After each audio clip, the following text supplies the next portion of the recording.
বানাবো আজকে খেজুরের গুড়ের পায়েস, চষি পিঠে বানাবো আজকে। আমি 1 কিলো দুধ নিয়ে নিয়েছি। দুধটা গরম করতে বসিয়ে দিয়েছি।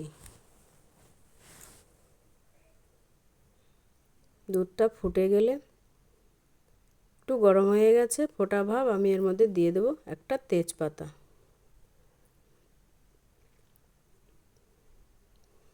দুধটা ফুটছে, এর মধ্যে চষিটা আমি আস্তে আস্তে দিয়ে দিচ্ছি।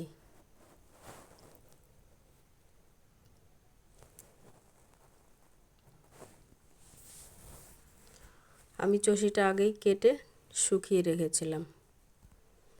গরম পড়ে গেছে, খেজুরের গুড় আছে, তাই ভাবলাম একটু চষি বানিয়ে নিই। দিয়ে দিচ্ছি 2টা এলাচি থেতো করে।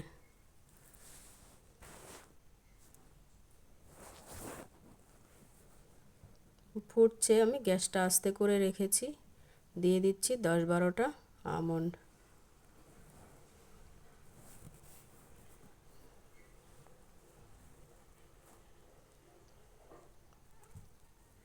সিদ্ধ হতে একটু টাইম লাগবে, আস্তে আস্তে আমি সিদ্ধ করছি। এ পর্যায়ে আমি দিয়ে দিচ্ছি খেজুরের গুড়, অনেকটাই সিদ্ধ হয়ে গেছে।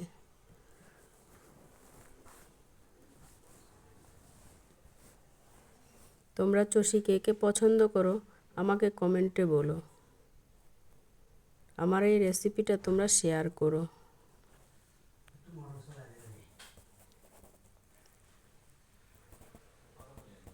গুড় দিয়ে দিয়েছি, এবার ফুটে গেলেই নামিয়ে নেব। খেজুর গুড়ের চষি, ওর একটা স্বাদই আলাদা।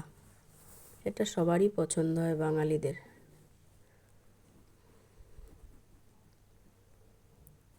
প্রায় রান্না হয়ে গেছে, আর একটু ফোটাবো।